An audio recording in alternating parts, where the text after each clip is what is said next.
Comme mon marketing ne peut pas se faire dans le vide, il faut bien parler à quelqu'un, il faut bien prêcher à une paroisse, eh bien, il va nous falloir des prospects qui vont suivre notre lancement.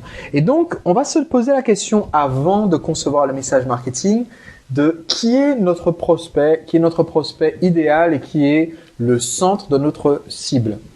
Sur votre marché, quel qu'il soit, vous avez beaucoup de prospects qui diffèrent par plein d'aspects, mais qui ont certains groupes communs. Donc, on va dire que sur mon marché, je peux aussi bien avoir Tony, qui est un homme, un cadre supérieur, 45 ans, bedonnant, que Marie, qui a 28 ans, qui est en pleine forme physique et qui est infirmière.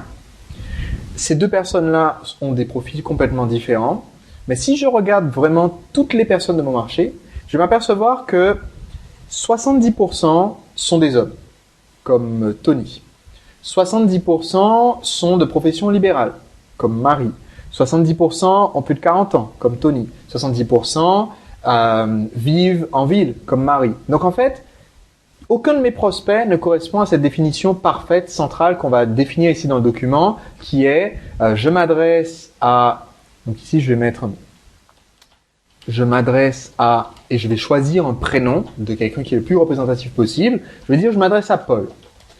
Paul a 46 ans, vit en centre-ville d'une grande agglomération, est un peu bedonnant, il est de profession libérale, est très stressé par son travail.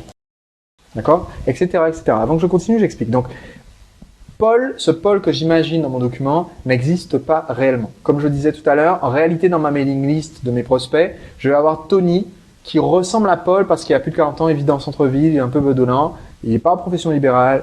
Marie, elle, c'est pas un homme. Et donc, tous mes prospects correspondent chacun à peut-être 7 critères sur 10 ou 8 critères sur 10. Personne ne ressemble parfaitement à Paul. Par contre, le fait d'avoir défini un petit peu tous ces cercles qui sont pas concentriques, mais d'avoir trouvé le point commun entre tous ces prospects, d'avoir trouvé qu'est-ce qui correspond à la majorité des critères de la majorité de mes prospects, je sais que maintenant, je vais faire tout mon marketing comme si je parlais à Paul. Et pour toutes les personnes de ma mailing list, ils vont se reconnaître à 70, 80, 90% dans ce que j'ai à dire. C'est beaucoup mieux que d'essayer de faire un message qui s'adresse à la fois à profession libérale, pas libérale, hommes et femmes, plus de 45 ans et aussi moins de 25 ans, grande amélioration et campagne, stressé, pas stressé. Je ne peux pas faire un message qui parle à tout le monde. Je peux faire un message qui parle parfaitement à mon Paul imaginaire et pour la plupart de mes prospects, ils vont se retrouver et les moments où ils ne se retrouvent pas dans mon message, ça va être léger pour eux. Ça va être des petits points de détail qui vont pas retenir contre moi. Alors que si j'essaie de m'adresser à tout le monde, personne ne se reconnaîtra dans mon message. Donc, ce que je vais faire ici, c'est me faire une petite description de mon prospect. Alors, je connais même certains partenaires, certains de mes mentors qui aiment bien aller, ils vont dans Google Images et puis ils tapent Paul 46 ans Paris pour trouver une photo de quelqu'un qui pourrait être Paul.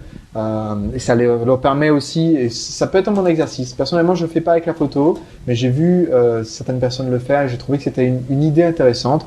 Juste comme ça, ils cherchent dans Google Images, Paul, 46 ans, Paris. On va trouver plein de photos et je vais dire, tiens, bon, bah, si mon Paul existait vraiment, il serait pas en costard-cravate comme lui, puisque ce serait une profession libérale, il ressemblerait peut-être plus à ce monsieur. Alors, il ne s'agit pas d'une photo que je vais utiliser dans mon marketing, il s'agit d'une photo que j'utilise juste pour moi, pour avoir l'impression de voir Paul quand je crée mon message marketing. Voilà, je vais la copier, je vais la mettre dans mon document.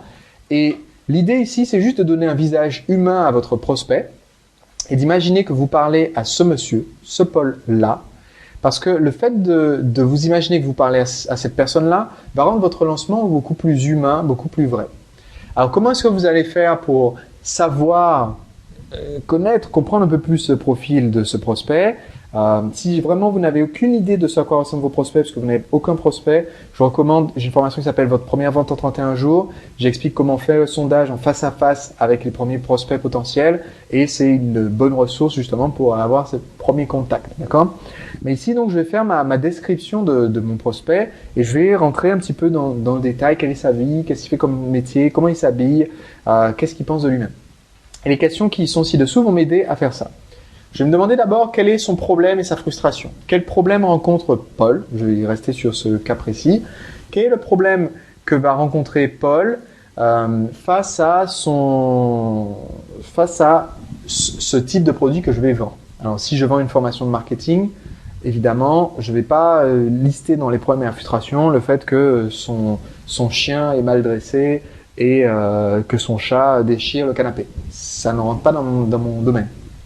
Par contre, je vais lister toutes les frustrations qui ont un rapport avec son travail. Puisque moi, je vends une formation marketing, je vais me dire quel peut être un problème rencontré par Paul. Ça, je vais le lire tout de suite, je vais le voir dans les sondages. En général, si ça c'était mon prospect marketing, ce Paul, un de ses problèmes, c'est que son entourage ne croit pas à son projet, ne croit pas à son entreprise.